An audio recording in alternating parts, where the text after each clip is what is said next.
Okay, Jolie said that I questioned your mental acuity, your mental state. I said nothing about your mental state. I talked about your physical state. What's wrong with I my was physical concerned state? about you having a heart attack or a nervous breakdown, Brian. Had nothing to do with mental. If Well, you disagree with me and I disagree with you, that's fine. I have some bad But news for you, Herb. concerned about, I have some bad news for you. My cholesterol is very low. Okay, good. My blood pressure is actually quite well. I have a lot of wonderful friends. Thank God they're not MAGA, but I have a lot of good friends in Las Vegas.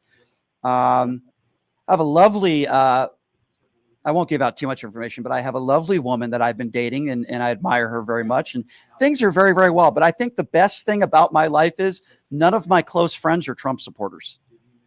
Okay, but that's fine, Brian. Yeah. Bottom line is that, look, I don't know you other than this radio show, and you don't know me.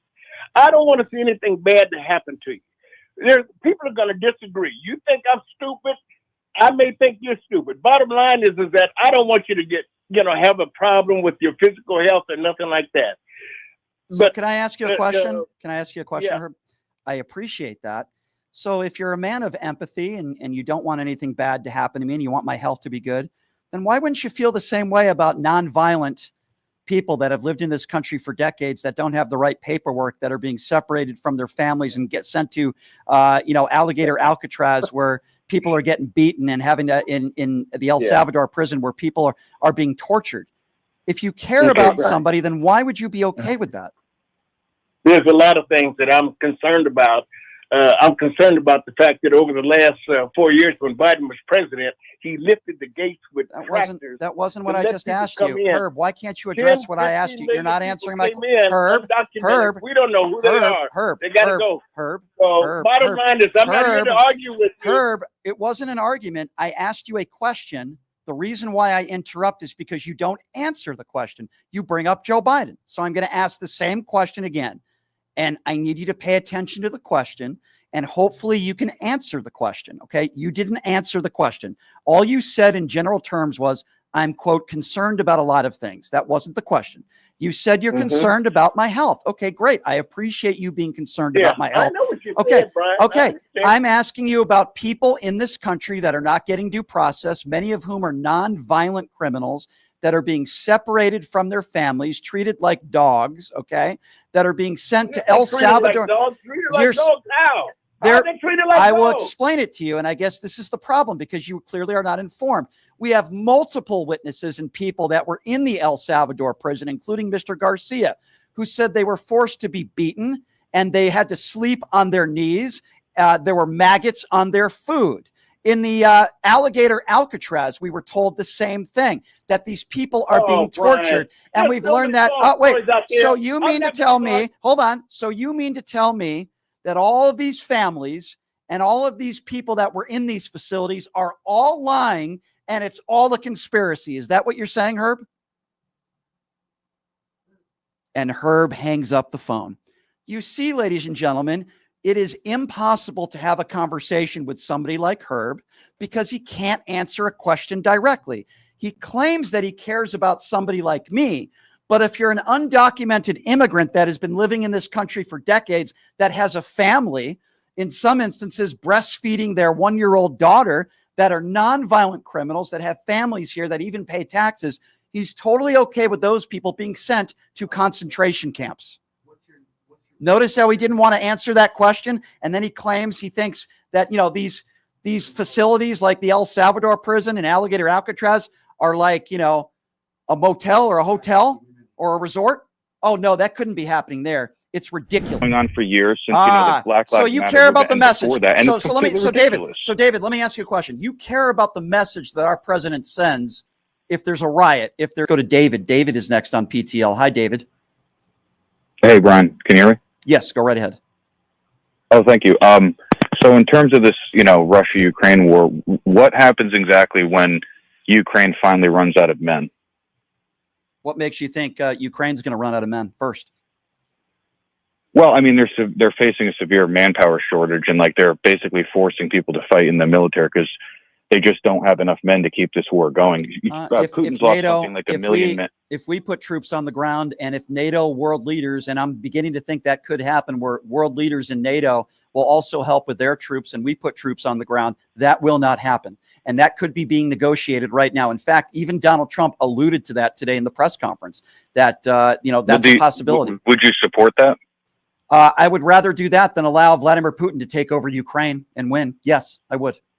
Okay, so just to be clear, you would support us just having a full-scale war, boots on the ground against Russia? If that is the only alternative, and the other alternative is, as you said, which I don't think will happen, but as you said, the scenario of Ukraine running out of troops and not having any troops left, which would mean that they would have to raise the white flag if that did happen, and Putin would take over the country. Yes, I would say this is a threat to the world. Yes, I would say we put boots on the ground. I mean, Donald Trump was threatening putting boots on the ground in Gaza. Donald Trump was threatening putting boots on the ground in Greenland. Yes, I would support. Those are completely different scenarios than fighting a. I understand that, but I wonder if you had a problem with thousands of nukes. David, I understand that, but I'm wondering if you had a problem with Donald Trump threatening to put boots on the ground in Greenland. What happens? I did. Yeah. Okay, good. So do I. What happens? Let me now ask you. What happens if, in fact, Ukraine does run out of troops, sadly? And I'm not saying that's going to happen, but hypothetically speaking, what would happen if that did happen? What do you think would happen, David? Well, first of all, I think if the war goes on, it's pretty much inevitable because Ukraine, just numbers-wise, they don't have the numbers to continue this war against Russia. David, hear me I'm just out. saying in terms of Ukraine. Okay, but David, hear me out, though. That's not my question. I understand that's your opinion. Yeah, I understand. Okay, my question is, if hypothetically speaking, and I'm not saying I'm not saying I agree with you, but just hear me out, David. If that does happen, what you're describing, which I think we both hope doesn't happen, but if that does happen, what do you think would happen next? If you're saying if Ukraine did run out of troops? Yes. Well, then Russia would basically just win the war and they could take whatever they wanted from Ukraine. So you would rather that happen than us put boots on the ground? Yeah, I would. Then us put boots on the ground, absolutely, because I don't want us to get into another 20-year war. I was born in 1993, and my country, the U.S. has been in war more or less my entire life. Just pick any place on the map, really, David, and we've just been in war. It's completely David, absurd. here's where I've known is war. David, here's why I disagree with you. If Russia wins, and a win would be taking over Ukraine, taking over most of Ukraine, anything of that nature. And as you say, Ukraine runs out of troops. You're making it seem like it ends there. And the point that I am trying to make, and this is the main reason why I disagree with you, is Putin is a madman. He's crazy. He's not going to stop there. Who knows? That's where I just fundamentally disagree. I mean, I'm not saying that it couldn't be possible. What I'm saying is you look at Russia, and Russia in the last couple years has shown to the world they're not nearly as powerful as they wanted people to think. I mean, Ukraine's received a lot of armaments and stuff from the world, but it hasn't received. Okay, but hold on, David. Let's back up. Russia still couldn't defeat them. All right, David, let's back up a little bit here. So we obviously disagree on this, but this is where I'm flabbergasted. You're making the claim that Vladimir Putin, who has never told the truth, who clearly has no regard for human life, who wants to rule the world, okay, he's an evil dictator. We agree on that. You're making the case that he takes over Ukraine, hypothetically speaking, and then he just stops. I cannot believe you think that a madman like Putin would just say, okay, we've done our job. No more fighting, no more wars. I'm not going to take over any more countries. I fundamentally disagree with you on that. And that is the whole point of the danger of if Putin wins this war. What's next? That's why I disagree with you. I understand that point of view. What I'm saying is I haven't seen any evidence that Putin is looking to take over all these other countries. He's had issues with Ukraine for over 10 years now, really more, but it's always been Russia and Ukraine, and Russia's obviously not right with their aggression, but I just don't see any significant evidence that he's going to then just start marching through Europe. And let's say even if he tried, he does not have the manpower to do that. He's lost 1 million soldiers, and to my knowledge, he has 1 million more. He's not as strong as he wants people to think. This war was ultimately pretty humiliating for him. The problem is he doesn't care. He doesn't care about the loss of life. but he does. To assume that. But I'm saying, but You're assuming Yeah, that it just I'm sorry. stops. You're assuming that it just stops here. And by the way, how, as the United States of America, can we allow this to happen? How could the world leaders all over NATO allow this to happen? To allow an evil dictator to rule and take over our allies in another country?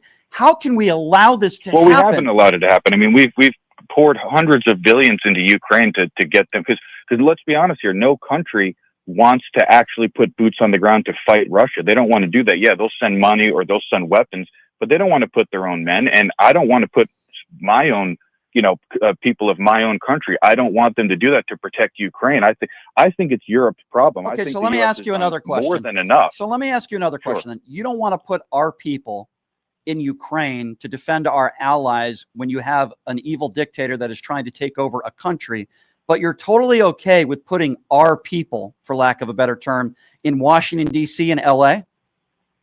I'm just curious. I'm sorry, I'm not following. You're not following. What do you mean? Okay, so deployment, whether that be troops, the National Guard, you don't want troops being sent to Ukraine when an evil dictator is a threat to the world and a threat to the United States.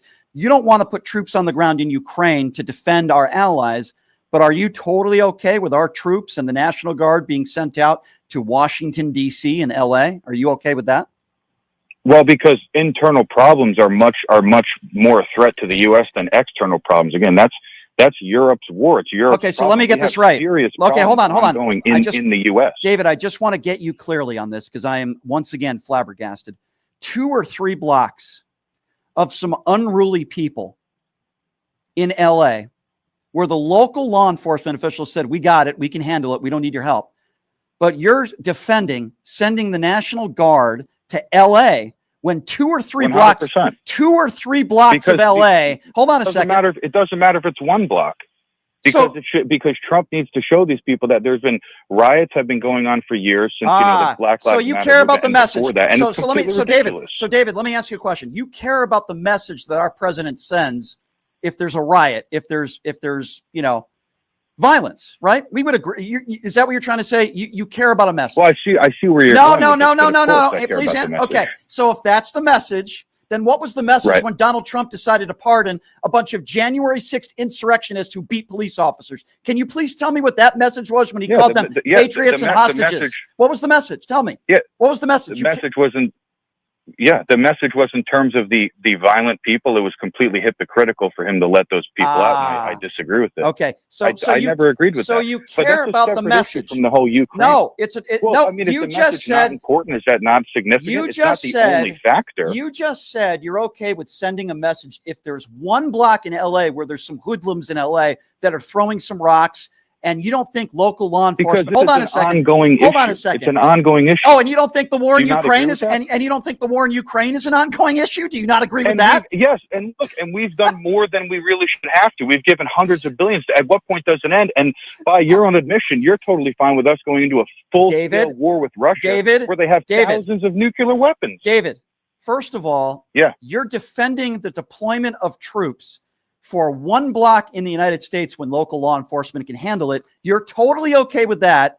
You're totally okay with that if Donald Trump sends a message, the same guy who said you're hostages and patriots, those people on January 6th. And now you're saying no troops on the ground in Ukraine are allies, where Vladimir Putin, you're claiming Vladimir Putin is not as much of a threat to the United States of America if he takes over our allies in Ukraine than a block of people in LA that are throwing some rocks. 2 separate issues with 2 separate You're right. There are 2 separate issues. One issue is not a threat to the world, not a threat to the country, maybe a threat to 10 or 20 people on a block in LA. And then another person is a threat to the world. How do you not see the difference? Well, let me ask you this. On the other side of that, what's the end result? What could it lead to if we go into a full-scale war with Russia? Do you have any idea how dangerous that could be to protect Ukraine? But you're okay with sending in troops to Washington, D.C., and you don't understand how dangerous that is. You don't understand that. I'm pretty sure regular people in Washington, D.C. who are rioting are not going to launch nuclear weapons at us. Russia, I don't know. But then why did he send, then if there's no nuclear weapons involved, then why did he send troops into D.C. then? And why are you defending that? Why is he sending troops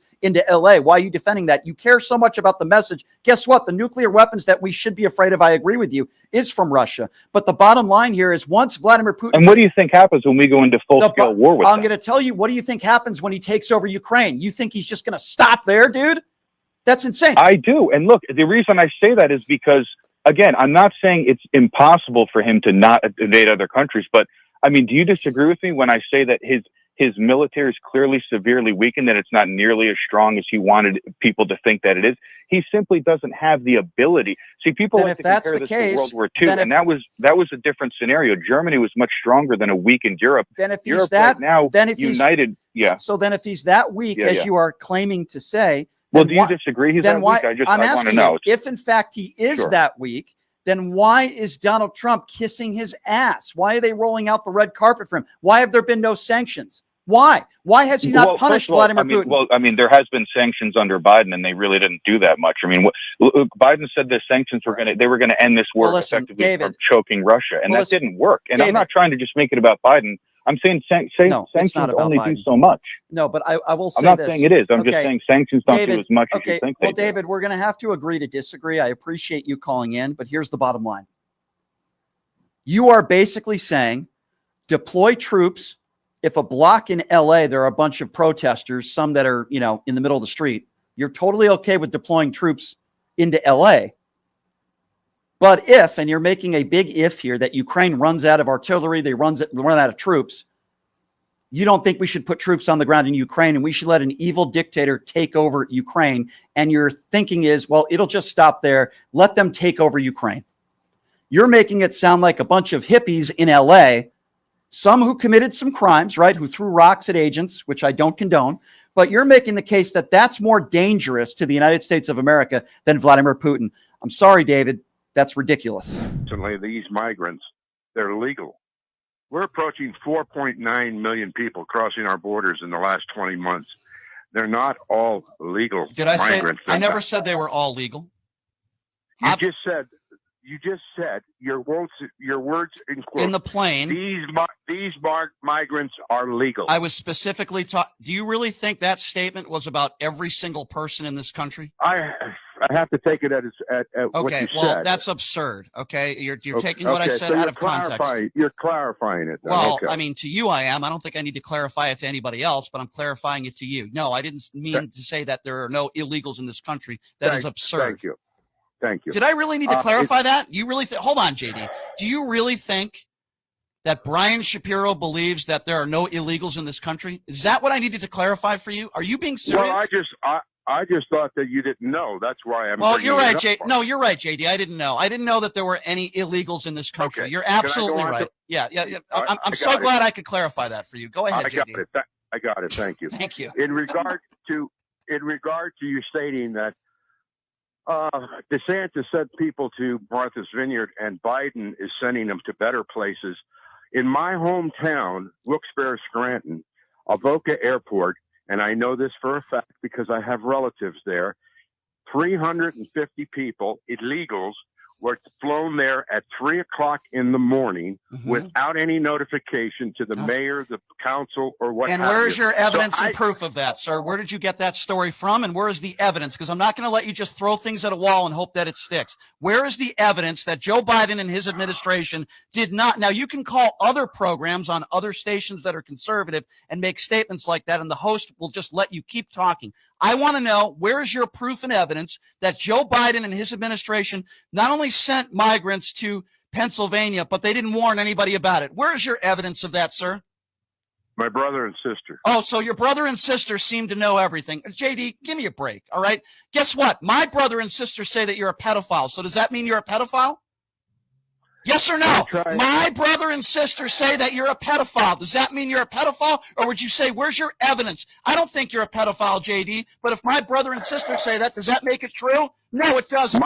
My friend says you're a race baiter. Oh, okay. Well, your friend is an idiot. Who cares? Just because you say something doesn't mean it's true. Just because your brother and sister, who are probably right-wing buffoons just like you, say something doesn't mean it's true. I need evidence. Give me evidence. They both voted voted for I Biden don't and care. Obama. Quite frankly, I could care less the way your family voted. I'm happy to have a conversation with you. I'm happy to disagree with you. I like a good debate, JD. All I'm simply How do you know DeSantis lied to these people in Martha's Vineyard? because they were given brochures and the brochures were public. How could you not know that? They were given brochures by the DeSantis administration, and in those brochures they were fact-checked, and there were lies in those brochures. That's how I know. Where was that shown? How was that reported? How was that reported? Those actual migrants that were on those planes were all given those brochures, and then in Martha's Vineyard, they were showing them to the media. That's why. No, I guess a migrant just brought those brochures to try to make Ron DeSantis look bad. JD, come on. I saw